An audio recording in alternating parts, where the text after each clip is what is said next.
اعوذ باللہ من الشیطان الرجیم بسم اللہ الرحمن الرحیم۔ حضور نبی کریم علیہ الصلاۃ والسلام کی احادیث طیبہ کے اس درس میں اذان اور آذان کا جواب دینے کی فضیلت کے حوالے سے ہم احادیث پاک کا ذکر کریں گے۔ اذان چونکہ اللہ تعالیٰ کے بارگاہ میں نماز کی ادائیگی کے لیے بلاوا ہے، ایک اللہ تعالیٰ کی بارگاہ سے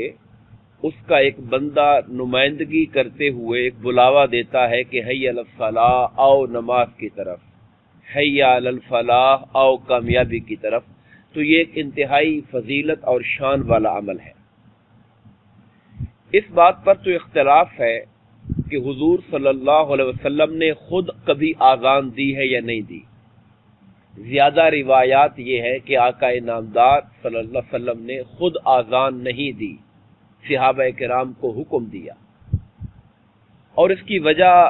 جو علماء ذکر کرتے ہیں وہ یہ ہے کہ سرکار کسی کو بلائیں کہ آؤ نماز کے لیے اور سرکار کے حکم پر بھی کوئی نہ آئے تو یہ سخت ترین گناہ ہوتا ہے۔ اس لیے آقا نے خود بلاوا نہیں دیا، صحابہ کرام کو لیے آذان کا حکم دیا۔ صحابہ کا بلانا اور ہے اور حضور کا بلانا اور ہے۔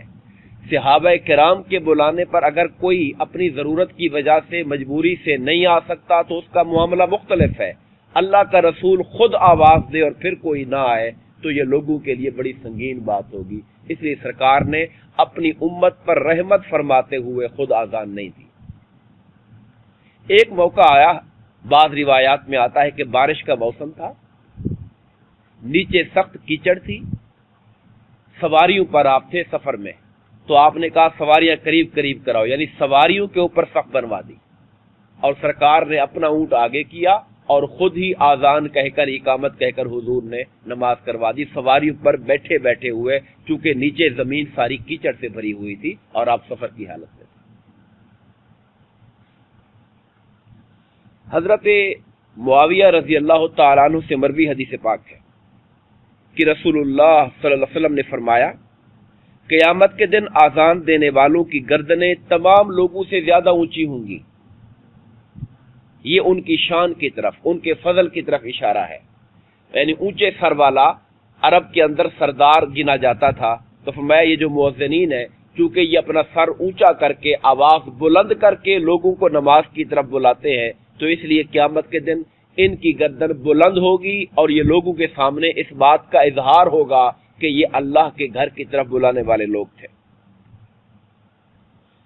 حضرت ابو ہریرہ رضی اللہ تعالیٰ عنہ روایت فرماتے ہیں کہ رسول اللہ صلی اللہ علیہ وسلم نے ارشاد فرمایا، جب نماز کے لیے آذان دی جاتی ہے تو شیطان پیٹ پھیر کر بھاگ جاتا ہے۔ آذان کے الفاظ میں اللہ نے اتنی ہیبت رکھی ہے، اتنا وقار رکھا ہے کہ شیطان کی مجال نہیں کہ آذان کے الفاظ سنے اور ٹھہر سکے، وہ فرار ہوتا ہے، بھاگتا ہے، بلکہ یہاں تک لفظ آیا کہ زور سے ہوا خارج کرتے ہوئے بھاگ جاتا ہے، یعنی اس طرح سے جیسے کوئی بندے پر دباؤ آتا ہے اور بہت بڑا بوجھ پڑتا ہے اور اس بوجھ کی وجہ سے وہ اپنی ہوا خارج کرتے ہوئے بھاگ جاتا ہے وہاں سے، اور جب آذان ختم ہو جاتی ہے تو واپس آ جاتا ہے۔ جب نماز کی تکبیر کہی جاتی ہے جو ہم نے ابھی پڑھی نماز سے پہلے، اقامت تکبیر، تو پھر بھاگ جاتا ہے چونکہ الفاظ وہی آذان والے ہوتے ہیں، اور جب اقامت ختم ہو جاتی ہے تو واپس آ جاتا ہے، اور جب انسان نماز شروع کرتا ہے تو آ کر انسان اور اس کے نفس کے درمیان حائل ہو جاتا ہے اور شیطان وسوسے کرنا شروع کر دیتا ہے، اسے کہتا ہے کہ فلاں چیز یاد کرو، فلاں چیز یاد کرو، یعنی انسان کی طبیعت کو، اس کے دل کے رجحان کو اللہ کی طرف توجہ کرنے سے ہٹانے کے لیے شیطان وسوسے کرنا شروع کر دیتا ہے اور اس کو نماز سے اس کی توجہ کو ہٹانا شروع کر دیتا ہے، یہاں تک کہ انسان کو پتہ نہیں چلتا کہ اس نے کتنی رکعتیں پڑھی ہیں اور کون سی رکعت کے اندر کھڑا ہوا ہے۔ اس طرح شیطان ہمارے خیال پر، ہماری سوچ پر حاوی ہو کر ہمیں نماز سے دور کر دیتا ہے۔ اب اس کا جو حل ہے وہ اہل علم یہ کہتے ہیں کہ انسان کو چاہیے کہ اسے نماز کا ترجمہ معلوم ہونا چاہیے کہ میں جو پڑھ رہا ہوں اس کا معنی کیا ہے، اور نماز پڑھتے ہوئے وہ ترجمے کے اوپر دھیان رکھے تاکہ اس کا جو دھیان ہے وہ اللہ تعالیٰ کی بارگاہ کی جانب زیادہ بہتر رہے۔ یہاں پر ایک سوال پیدا ہوتا ہے کہ شیطان اذان سے تو بھاگ رہا ہے، یہ نماز اور تلاوت قرآن سے کیوں نہیں بھاگتا؟ نماز ہم پڑھتے ہیں اس وقت تو شیطان وسوسہ شروع کر دیتا ہے،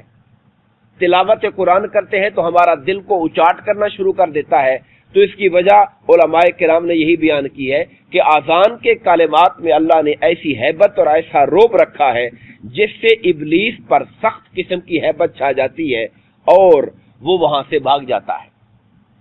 اور یہ بھی یاد رکھیے کہ مختلف طرح کی آج کل آپ دیکھتے ہیں کہ رات کو مختلف جگہوں سے آپ کو 10 بجے کے قریب اذانوں کی آوازیں آتی ہیں، تو اصل میں جب مصیبتیں انسان پر چھا جاتی ہیں تو ان مصیبتوں کو دور کرنے کے لیے بھی صالحین کا معمول رہا ہے۔ میں یہ بات واضح کرنا چاہتا ہوں، اس پر حدیث پاک میں کوئی حکم واضح نہیں ہے، لیکن جو صالحین امت ہیں، نیک لوگ ہیں، وہ مصیبت میں اپنے رب کو پکارتے ہیں اور اذان اللہ کو پکارنے کا ایک ذریعہ ہے، تو اس لیے اس کو صالحین کی طریقہ اور سنت کہا جا سکتا ہے، مگر یہ کوئی ایسا حکم نہیں ہے کہ ہم کہیں کہ حکم شرعی ہے کہ ایسا ہو تو کیا جائے اور ہر بندے پر ضروری ہے، کوئی نہ کرے تو گناہگار ہے۔ اس لیے ہمارا معاملہ یہ ہے کہ جو لوگ اذان دے رہے ہوتے ہیں ہم ان کو روکتے نہیں ہیں، اور جو نہیں دے رہا تو اس کو کہنے اور اس کو کہلوانے کی بھی ضرورت نہیں ہوتی، کیونکہ یہ محض ایک مستحب عمل ہے اور ایک صالحین کا طریقہ ہے۔ بڑی اہم بات حدیث پاک میں آ رہی ہے اذان کا جواب دینا۔ ہمارے ہاں عام طور پہ لوگ اس سے غافل ہیں۔ حضرت عبداللہ بن عمر بن العاص روایت فرماتے ہیں کہ حضور نبی کریم صلی اللہ علیہ وسلم نے فرمایا، جب تم مؤذن کی اذان سنو تو اس کے مثل کہتے جاؤ جیسے وہ کہہ رہا ہے۔ مؤذن اللہ اکبر کہتا ہے تو ہم بھی آہستہ آواز سے یا اپنے دل میں اللہ اکبر کہیں گے۔ آگے اس کی تفصیل آ رہی ہے، یہاں پہ اس کا اجر بیان ہو رہا ہے۔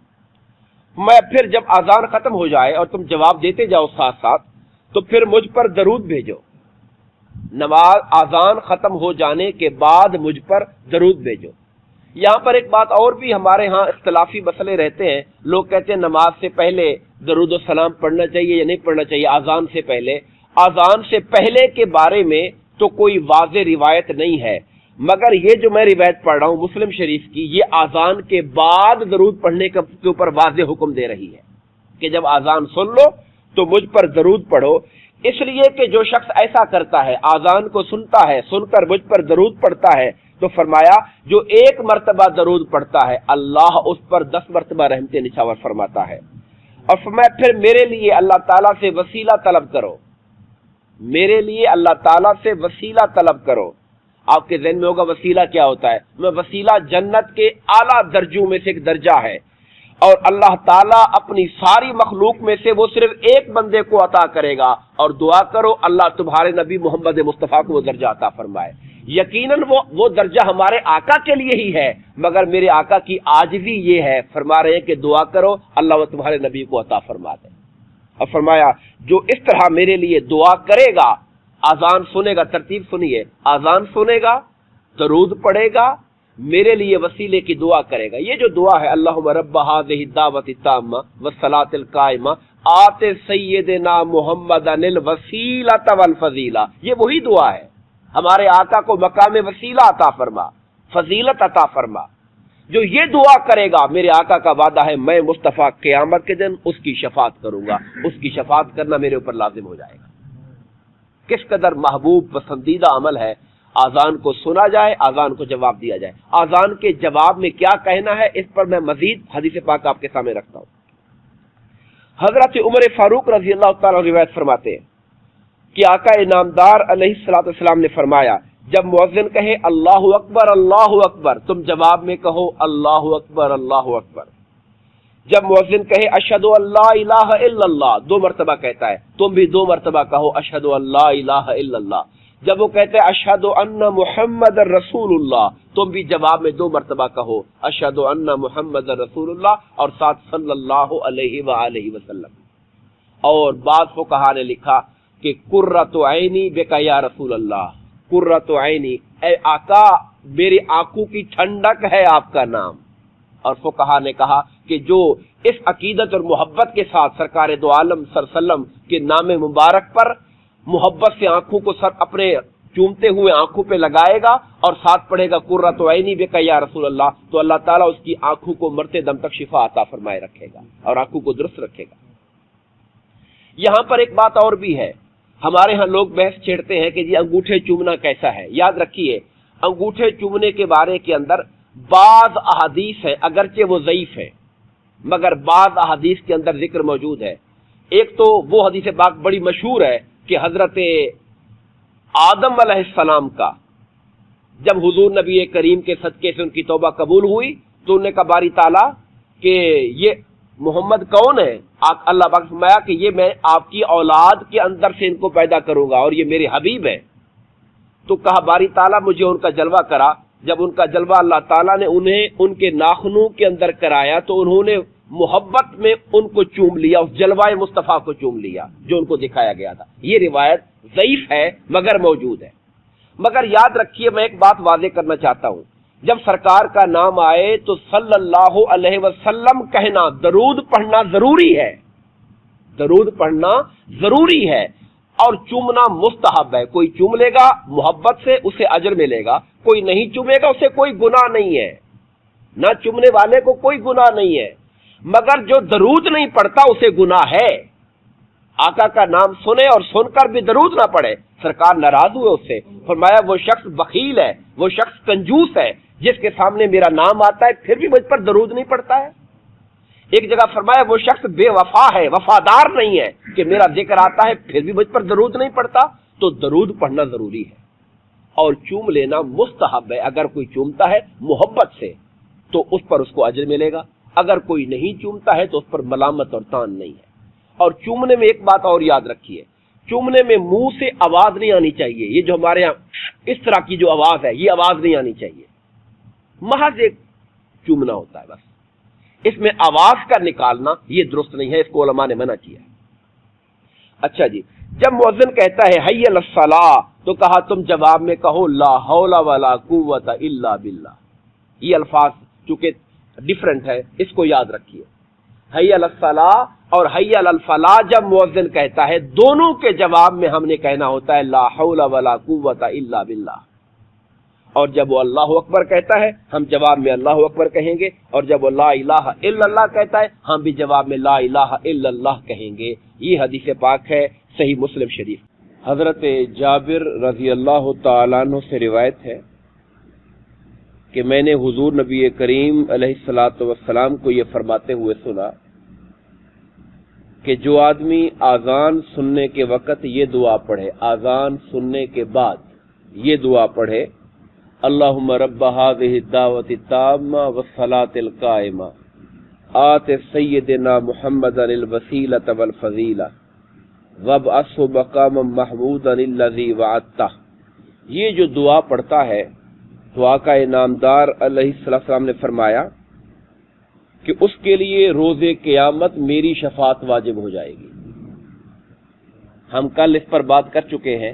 کہ وسیلہ اللہ تعالیٰ کی بارگاہ میں قیامت کے دن ایک منفرد مقام ہے جو اللہ ساری مخلوقات میں سے صرف ایک فرد کو عطا فرمائے گا، صرف ایک فرد پوری کائنات میں سے، اور ہمیں اس بات پر یقین کامل ہے کہ وہ ایک فرد میرے اور آپ کے آقا حضرت محمد مصطفیٰ صلی اللہ علیہ وسلم ہو گیا۔ یہاں الفاظ آئے صلاۃ القائم رب اللہم رب هذه الدعوۃ التامہ، اے اس دعوت تامہ کے رب، یعنی کلمہ توحید جو ہم پڑھتے ہیں لا الہ الا اللہ محمد رسول اللہ، یہ دعوت تامہ ہے۔ صلاۃ القائمہ جو کھڑی ہونے والی نماز ہے، جس نماز کے لیے اذان دی گئی ہے اور اس نماز کو جو پڑھا جائے گا وہ صلاۃ القائمہ ہے۔ یہاں ایک لفظ آیا کہ ہمارے آقا کو مقام محمود پر فائز فرما۔ مقام محمود کیا ہے؟ اس کے بارے میں بھی مختلف تفاسیر ہیں، مگر جو معروف بات ہے مقام کا معنی ہوتا ہے کھڑے ہونے کی جگہ، اور محمود کا معنی ہوتا ہے کہ جس کی تعریف کی جائے، یعنی ایک ایسا مقام ہوگا جہاں اللہ تعالیٰ اپنے حبیب کریم علیہ الصلوۃ والسلام کو جلوہ گر فرمائے گا، اور اس مقام پر دیکھ کر ساری مخلوقات کی زبان سے حضور کی شان کے کلمات نکلنا شروع ہو جائیں گے کہ واہ سبحان اللہ، یہ مقام اللہ نے محمد مصطفیٰ کو عطا فرمایا ہوا ہے، یہ مقام محمود ہوگا۔ اور بعد نے فرمایا کہ مقام محمود سے مراد شفاعت ہے، یعنی تمام انبیاء اور رسل جس دن اپنے اپنے معاملات کے اندر اللہ تعالیٰ کی ہیبت کی وجہ سے سر نہیں اٹھا رہے ہوں گے اور ساری مخلوق پریشان حال ہو کر پھرتی پھرتی حضور کے در پر آئے گی، تو ہمارے آقا کریم اللہ کی بارگاہ میں حاضر ہوں گے اور اللہ تعالیٰ کی بارگاہ میں سجدہ ریز ہو جائیں گے، اور اللہ تعالیٰ حضور کو ایسے کلمات نصیب فرمائے گا حمد کے جو حضور سے پہلے نہ کسی نبی نے کہے ہوں گے نہ کسی ملک مرسل نے کہے ہوں گے، اور سجدے کی اس طوالت کے بعد اللہ تبارک و تعالیٰ کا جو غضب ہے وہ رحمت میں بدل جائے گا۔ اللہ پاک فرمائے گا اے محمد آپ سر کو اٹھائیے، آپ مانگیے، جو آپ مانگیں گے آپ کو عطا کیا جائے گا، شفاعت کیجئے، آپ جس کی شفاعت کریں گے اس کے حق میں آپ کی شفاعت کو قبول فرما لیا جائے گا، یہ مقام محمود ہوگا۔ حضرت انس اگلی حدیث پاک کے اندر حضرت ابو ہریرہ رضی اللہ تعالیٰ عنہ سے روایت ہے، آپ فرماتے ہیں کہ رسول اللہ صلی اللہ علیہ وسلم نے فرمایا امام ضامن ہوتا ہے، یہ الفاظ قابل غور ہے، امام ضامن ہوتا ہے، یعنی امام کے حق میں، یعنی وہ ضمانت رکھ رہا، کس بات کی ضمانت؟ کہ وہ نماز پڑھا رہا ہے، مقتدی اس کے پیچھے ہیں، مقتدی قرات نہیں کر رہے، قرات امام کر رہا ہے، یعنی وہ مقتدیوں کی نمائندگی کر رہا ہے، اس کے پاس ضمانت ہے، یعنی اب اس کے ذمے ہے کہ وہ اپنی قرات کو، اپنی تجوید کو، اپنے نماز کے ارکان اور فرائض کی ادائیگی کو اچھے طرح سے ادا کرے کہ وہ باقی ساری نمازیوں کی نمازوں کی ضمانت دے رہا ہے۔ وہ اگر اس کے وضو میں نقص ہوا، اگر اس کی تلاوت میں نقص ہوا، اگر اس کے ارکان کی ادائیگی میں نقص ہوا تو گویا اس نے سارے نمازیوں کی نماز کو خراب کر دیا، وہ ضامن ہے پوری جماعت کی نماز کا۔ دوسرا فرمایا اور مؤذن امانت دار ہوتا ہے، جو اذان دینے والا ہوتا ہے وہ امانت دار ہوتا ہے، کیوں؟ وہ لوگوں کے نماز روزے کی ٹائمنگ کی امانت رکھے گا، اذان اس وقت دے جب ٹائم ہو چکا ہو اور لیٹ نہ کرے کہ لوگوں کی نماز چھوٹ جائے۔ ماہ رمضان میں لوگ اذان سن کر روزہ کھولتے ہیں، صبح سحری میں روزہ بند کرتے ہیں، تو وہ امانت دار ہے تاکہ وقت کی امانت اس کا خیال رکھے، لوگوں کے نماز اور روزے کے اندر خلل نہیں آنا چاہیے۔ مؤذن امانت دار ہوتا ہے، امام ضامن ہوتا ہے۔ اور پھر میرے آقا نے دعا فرمائی، اے اللہ ائمہ کو، امام کی جمع ہوتی ہے ائمہ، یعنی جو امام ہے انہیں علم و عمل کی توفیق عطا فرما۔ میرے آقا نے ان کے حق میں دعا کی کہ ان کے علم میں اضافہ کر، ان کے عمل میں اضافہ فرما۔ اور یہ بہت بڑی بات ہے کہ اللہ کے رسول نے اماموں کے حق میں دعا فرمائی کہ اے اللہ ان کے علم و عمل میں اضافہ عطا فرما، ان کو توفیقات عطا فرما۔ حضرت عبداللہ بن عباس رضی اللہ تعالیٰ عنہ سے روایت ہے کہ حضور نبی کریم علیہ الصلوۃ والسلام نے ارشاد فرمایا، جس شخص نے 7 سال اذان دی، 7 سال اذان دی اور اذان اللہ کی رضا کے لیے دی اور ثواب طلب کرنے کے لیے دی، اللہ تعالیٰ اس کو دوزخ سے بری فرما دیتا ہے۔ مؤذنین کی شان میں حضور نبی کریم کا یہ فرمان ہے، سنن ترمذی، سنن ابو داؤد اور سنن ابن ماجہ، 3 کتابوں حدیث کے اندر یہ حدیث پاک آئی ہے۔ 7 سال کی شرط لگائی ایک، اور دوسری شرط کیا لگائی کہ وہ اذان اللہ کی رضا کے لیے اور ثواب کے لیے دیتا ہو، تو اس کے لیے جہنم سے برات کا اعلان فرمایا ہے حضور نبی کریم صلی اللہ علیہ وسلم نے۔ حضرت عقبہ بن عامر رضی اللہ تعالیٰ عنہ سے روایت ہے، حضرت عقبہ بن عامر رضی اللہ تعالیٰ عنہ سے روایت ہے، آپ فرماتے ہیں کہ حضور نبی کریم صلی اللہ علیہ وسلم نے ارشاد فرمایا کہ تیرے رب کو پہاڑوں کی بلندیوں میں بکریاں چرانے والے کی یہ بات بڑی اچھی لگتی ہے۔ بڑی خوبصورت الفاظ ہیں حدیث، میرے آقا کی زبان سے نکلنے والا ہر لفظ خوبصورت ہے۔ کچھ باتیں ہمیں زیادہ اپیل کر جاتی ہیں اپنی سمجھ کے اعتبار سے۔ فرمایا پہاڑ کی بلندی پر بکریاں چرانے والا جو بندہ ہے، آپ کے رب کو اس کی یہ بات بڑی پسند ہے کہ وہ نماز کے لیے اذان دیتا ہے۔ اذان کی فضیلت پہ بات آئی،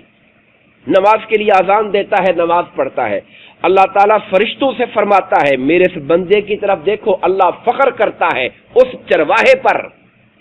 جو پہاڑ کی بلندیوں پر مسجد نہیں ہے وہاں پر، محلہ نہیں ہے وہاں پر، نمازی اور جماعت نہیں ہے وہاں پر، مگر وہ آقا کی سنت پر عمل کرتے ہوئے آذان دیتا ہے، آذان دے کر پھر وہ نماز پڑھتا ہے، اللہ ملائکہ کے سامنے فخر کرتا ہے کہ میرے بندے کو دیکھو، نہ کوئی اسے دیکھنے والا، نہ کوئی اس پہ نظر رکھنے والا، مگر میرا خوف اس کے دل کے اندر ہے، میرے حبیب کی سنت پر عمل کرنے کا شوق اس کے اندر ہے، سننے والا کوئی ہے یا نہیں مگر پھر بھی آذان دے رہا ہے یہ میرے لیے۔ فرمایا میرے اس بندے کی طرف دیکھو،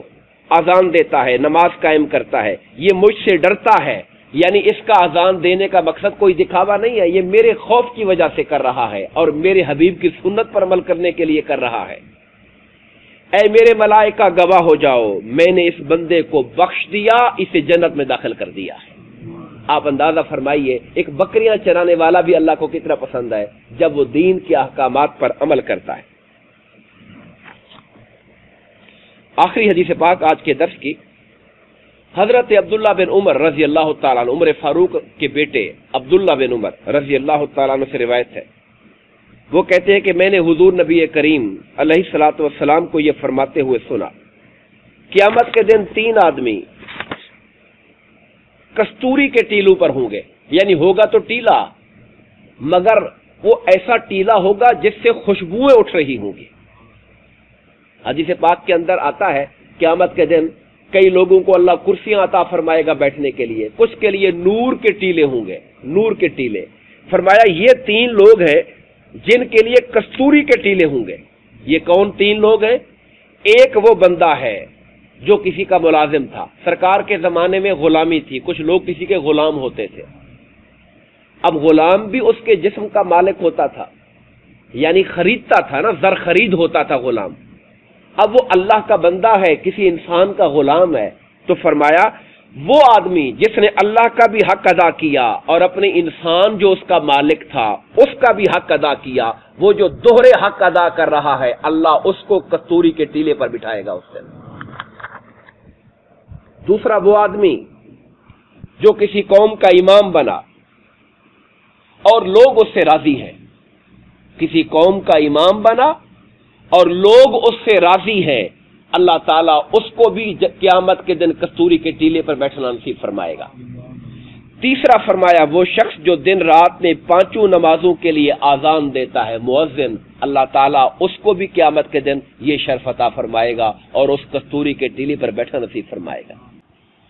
حضرت سیدنا ابو ہریرہ رضی اللہ تعالیٰ عنہ سے روایت ہے، آپ فرماتے ہیں کہ رسول اللہ صلی اللہ علیہ وآلہ وسلم نے ارشاد فرمایا، مؤذن کی بخشش ہو جاتی ہے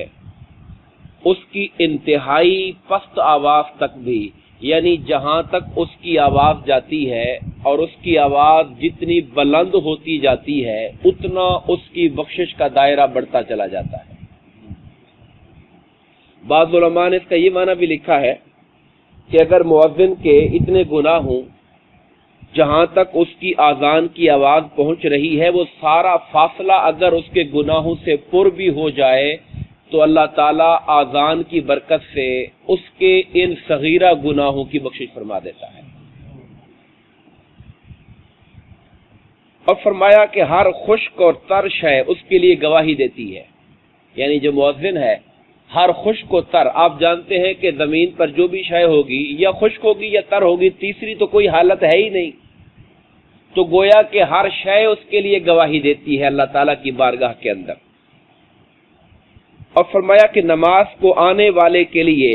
25 نمازوں کا ثواب لکھا جاتا ہے، یعنی اکیلا نماز پڑھنے والا جو گھر میں پڑھتا ہے اسے تو 1 کا ثواب ملتا ہے، لیکن جو